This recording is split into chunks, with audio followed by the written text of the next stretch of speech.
Here we go. Hey, good morning. Today we have Zindrew Chili that's going to talk to us about their education, background, and career.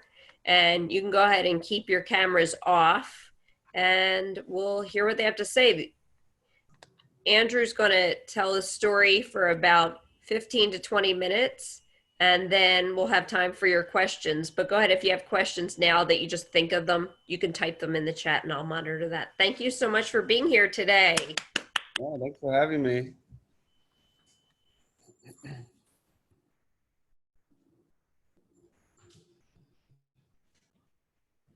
So go ahead and tell us about your education and work background. Yeah, sounds good. I grew up in LA, or born and raised in LA. Born and raised in Monterey Park, to be specific, so pretty close to you guys. Went to high school at Marquette. I was on the golf team, so we were rivals against Temple City back then. But it's great to be here and talk to you guys and answer any questions that you guys have for me later on. So just a little background about myself.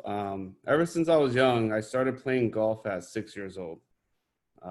Went through pretty crazy training back then, and that's what I was focused on mostly, was playing golf. So crazy story, golf, you have to be fit. Your mental game has to be strong, and just a lot of practice. So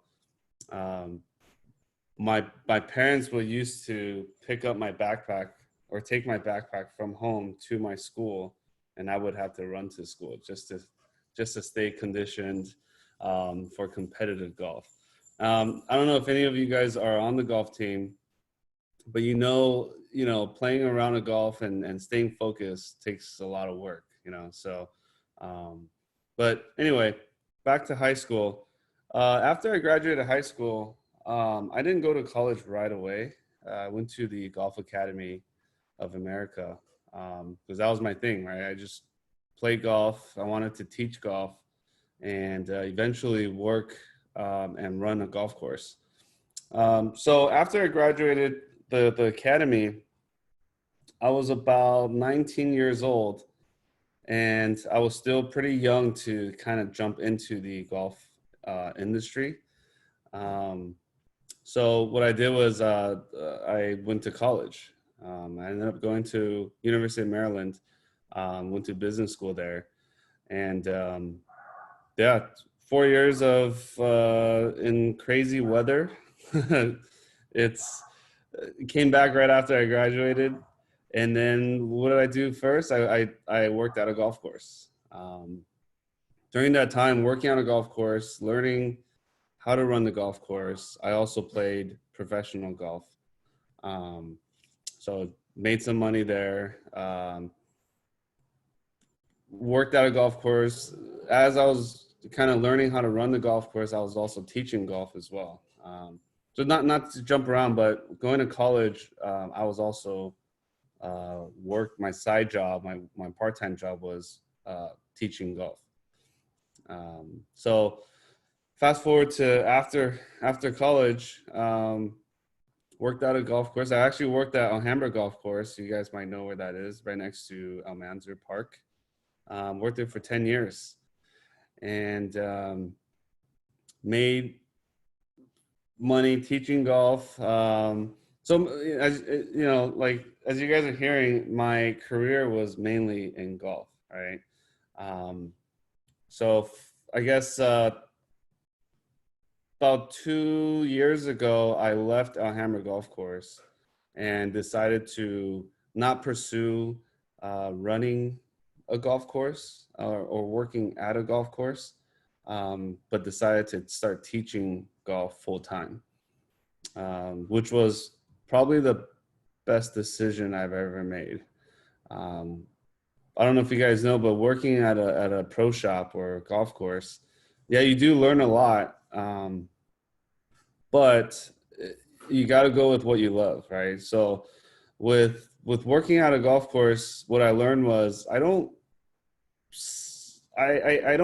find pleasure working behind a register, or uh, running the golf course per se, but I do find pleasure teaching golf and starting new golfers and getting them into the game of golf, or just seeing people improve and get better. That's what I really liked. And then at the same time, I'm standing under the sun for 8 hours a day. Um, and I decided, I'm thinking to myself, how much can I really make um, teaching golf, right? I only have about 8 hours to 10 hours a day that I can handle working under the intensive, the heat of the summer or the cold of the winter. Um, and I realized that my income teaching golf would be eventually capped at a limit. It's only me, and I can only take so many students a day. And, I charge a pretty good amount, but there's a limit. And for me personally, I just don't feel like I don't like having that limit. Right. So during working at Hammer Golf Course, throughout this 10 years, I've always started side businesses, small businesses. One of the business I started was a Photoshop. I mean, not a Photoshop, photo booth business called Photo Stash. So I did a lot of weddings, um, had my own photo booth, had help, and it was fun. But the market changes, right? So like we were one of the first ones to have photo booths and did all these parties, but pretty soon more and more people had photo booths, and then they started to lower the price that they charge per event, and it was so saturated that it wasn't worth it for us to stay in business, and we sold it. uh, Going on to the next business I did was we had a calamari business, fried calamari, fried squid. I'm pretty sure most of you guys have been to the 626 night market. Um, so that's where we started. Our booth was called Cali Calamari, um, and it was great. The food tasted great. The concept was awesome, but it was a lot of work. We had to rent a commercial kitchen, uh, prepare all the squid.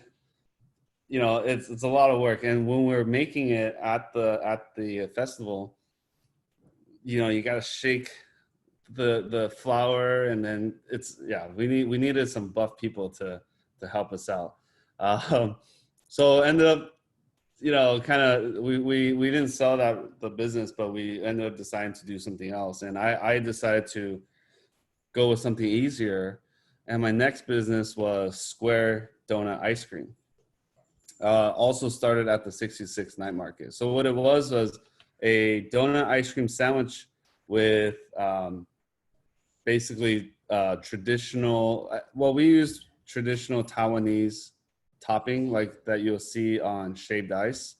So for example, we had like a square shaped donut with strawberry ice cream, fresh strawberries on top, and condensed milk all over it. It was the greatest thing ever. Uh, but obviously desserts, I decided to not pursue the desserts, because a dessert is always like a phase, right? Like people get excited about it and then they move on to the next type of dessert. Like for example, right now, as you guys all know, the mochi donut. And I bet you that's going to be a phase, right? Because right now everybody's so into it. It's on Instagram everywhere. But a couple years later, I'm pretty sure you're not going to hear much about it, right? So the people that do mochi donuts would have to think of something else, So I wanted to find something a little bit more stable. So I couldn't really pursue the donut ice cream business as a full time. So throughout this whole entire time, I was working at the golf course and I was still teaching golf and trying to balance everything, because I believe firmly on having a backup, right? you have I had a steady job, but I wanted to pursue and try different things. But if that doesn't work out, I always have something to back up on. Um, I guess we'll talk about how we got into Zindrew chili then. Um, so teaching full time, now that I don't have a desk job at the golf course, teaching full time, I have the flexibility to make my own schedule. Um, so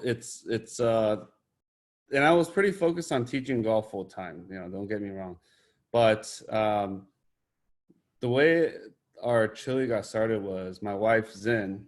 She's standing right over there. Want to come over here for a sec? She's a little shy. This is Zin. Yeah. So she's her family's from Burma, from Myanmar. So she loves spicy food. Loves spicy food, and I can't really handle the spice that she likes. But she eats chili with pretty much every meal that she eats. But the problem was um, the chili oil that we've always bought, or we tried different chili oils, never really satisfy her. Um, so one day I decided to see if I can make her happy, and I bought all these uh, ingredients, and I started testing out different ingredients and different recipes, and just put different stuff together. And then we actually found one that she really, really loves, right? So I got really excited. I started giving our chili to friends.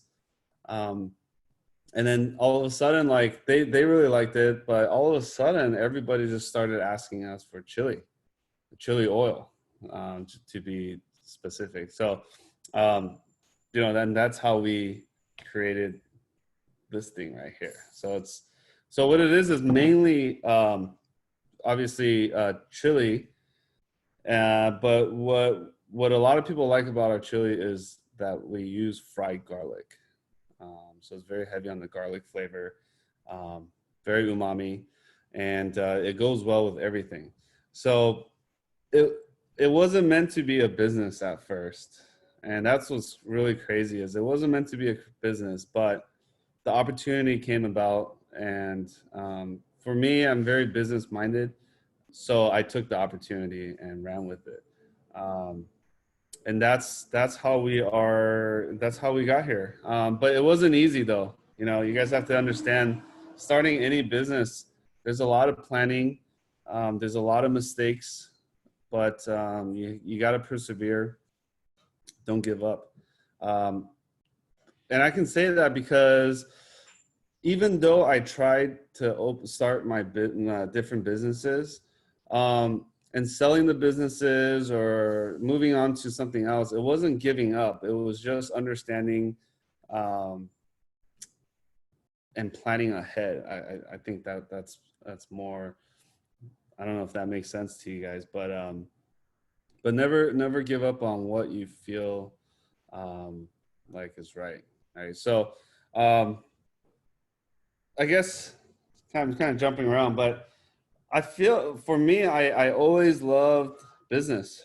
Even when I was really, really young, um, you guys probably, if I feel so old for saying this, but you guys probably don't remember. But back in the days at some restaurants, they actually had free postcards, um, and like, fun little artwork, but they're postcards. So I would take the free postcards, and then I would sell it to my neighbors, for like 25 cents. And I was only like probably 5 years old back then. So very business minded. And I've always been interested in doing something, but it takes a little bit of luck to start a business, and it takes, like I said, perseverance. You got to just keep going. So yeah, if you guys have any questions, I'm happy Yeah, to answer more thank questions you. too. Thank you so much. We have a Mhm. lot of questions coming in. Keep them rolling in. Yeah, definitely. people. All right, so I have so many questions. We're talking about forms of ownership right now and type of business. So, what type of business would you consider your business? Well, we are a manufacturer because we make our own chili, and we also sell direct to consumers. So we are in the retail business as well. And then we also sell to some of the restaurants that carry our chili. So I Right. guess you can consider we are also a wholesaler too. Um, And what form of ownership did you choose? we chose a S corporation um, Why? for also you guys have to have a good accountant because we didn't really understand a lot on the tax portion of it. And our accountant told us that S corporation we could um, essentially control. It's easier to control how much we pay on taxes, and it's a little bit easier on us because we wouldn't have to pay um, or deal with taxes on a quarterly basis. I believe we can Right, um, deal with taxes once a year. So right, I right. thought that was the easier way to go. Yeah. And Peter asks, how long did it take to find the best recipe? Oh, good question. It didn't take long because I was pretty determined to find the right recipe. So it took us about maybe like a week of trying different stuff to find the right recipe. Yeah. That's not bad. John asks, what is a big mistake that you had creating your business?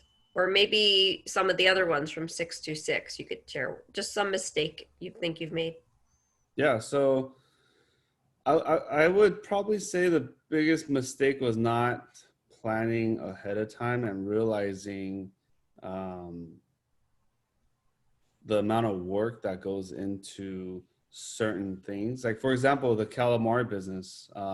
We had a great vision for the calamari. We made it taste really good, um, but the amount of work was insane. You know, we like I said, we needed really buff people to make our to batter Mhm. the Yeah, squid at the event. right. So it wasn't very scalable unless we had a restaurant, an actual restaurant to help us out. But Hmm.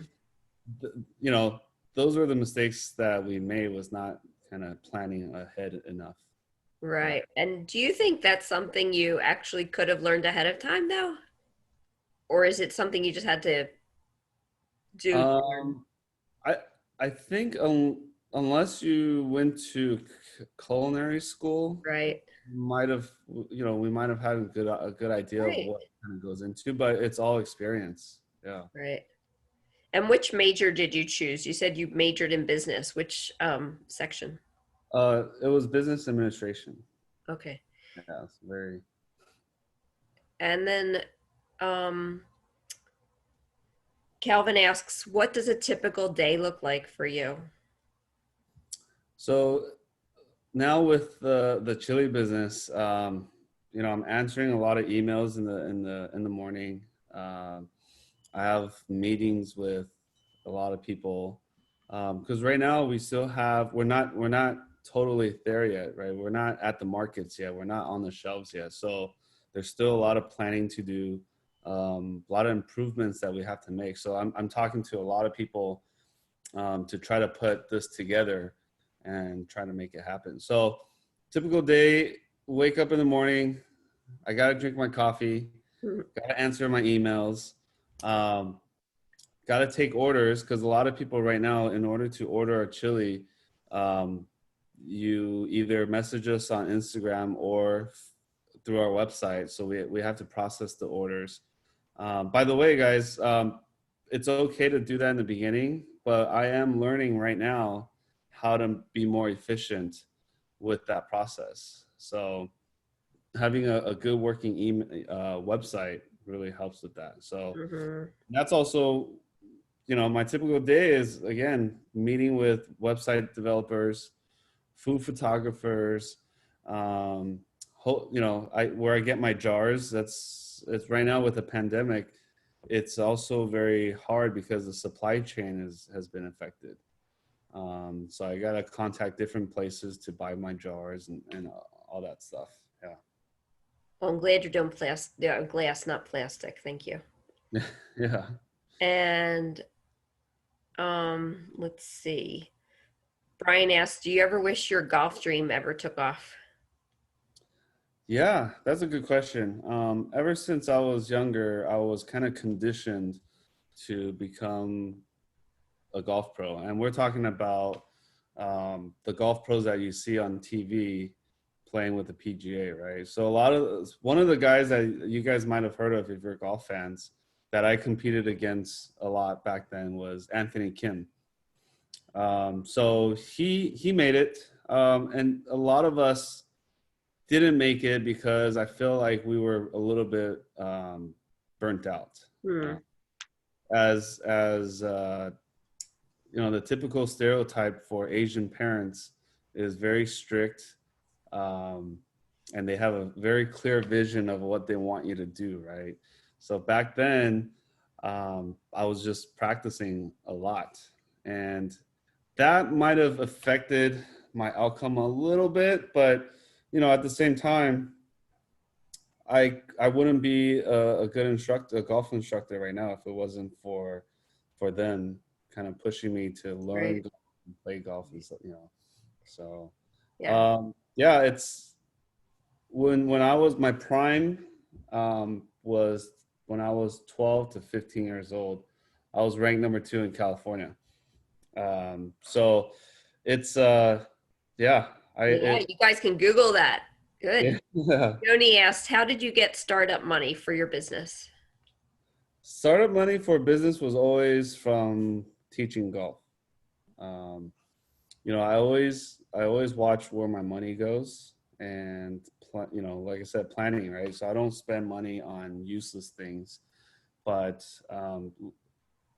my foundation was earning money from teaching golf and using that to try to start our businesses to make more money. Yeah. Right. So yeah. Nicole asks, "How many years has it been since you opened your chili business?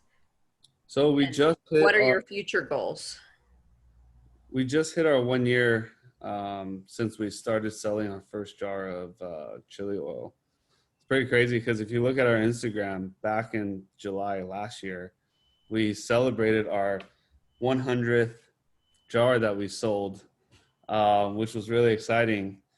And then now our goal in the future is to get into supermarkets. So we want to get into the H marts, the Yeah. Asian markets, and eventually, Whole Foods, and I think my personal end, like my goal is to get into Costco. Yeah. That would be amazing. It's cool is because they're so picky. They Yeah, only have like one kind of ketchup. So maybe they'll just have one kind of hot chili oil.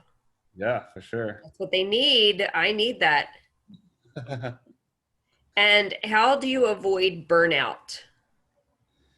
um, for golf or for business? Business. Okay. You can't avoid it. You just have to.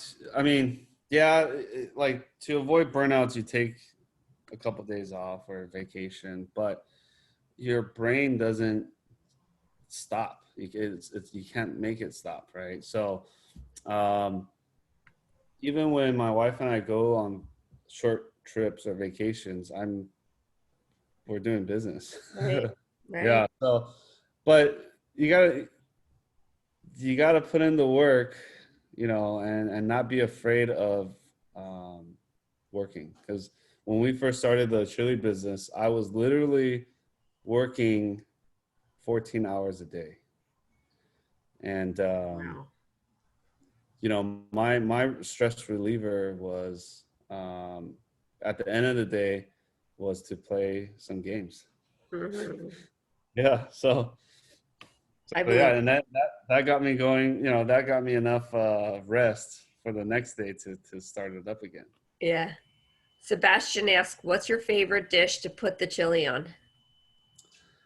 That's a really hard question because we put it on everything. Yeah. We put it on everything. But one of my favorite is using the our chili oil to make dumpling sauce. And I'll tell you what my dumpling sauce is right now. It's Zindrew chili. You can either use the super hot one, which I'll kind of talk to you about. Oh, that's probably well. I'll tell you guys about the sauce, the name of the sauce later. Um, but anyway, back to dumpling sauce.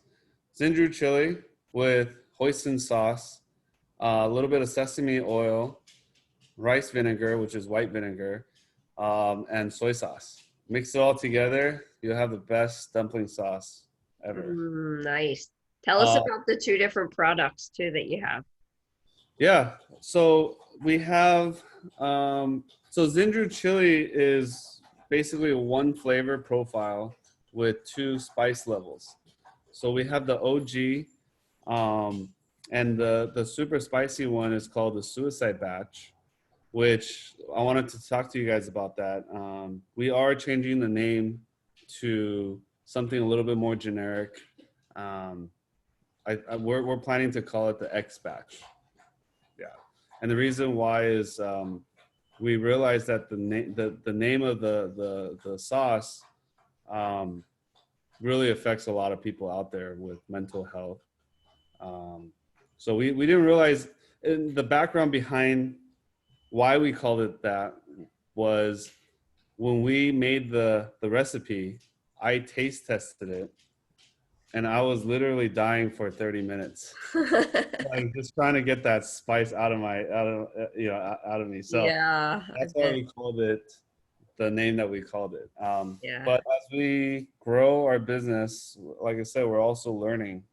And we learned that that's probably not the best name to call it because it does affect a lot of people. And as as a company, we care about how our product affects people. We want to stay positive as much as possible. Yeah. Right. Well, I think we have time for one more question about advertising and social media. Cool. Is it a lot of people think social media is the best and only is they think it's the only way to get the message out there. What's been your experience? So social media is it's a big part. Um, Essentially, it's word of mouth, right? So far as our advertising goes, we haven't spent a dime on advertisement. It's all about upkeeping the quality of our sauce and just making sure people have a good experience with our sauce, and that is enough to make people talk about our sauce, right? And that's how really word gets around. Um, Moving forward, as we get a little bit bigger, there are advertising costs that we have to consider.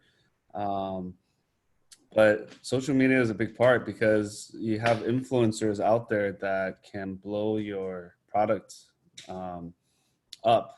So it gets kind of tricky because, like I said, I haven't paid for advertisement. Um, yeah,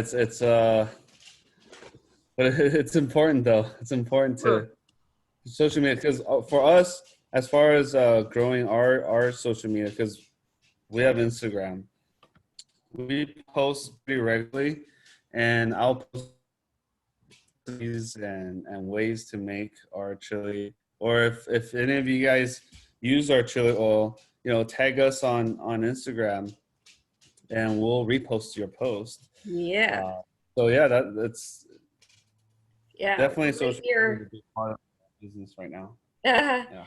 We're right near the H Mart in Arcadia, so let us know if you do a pop up there. We'll come by.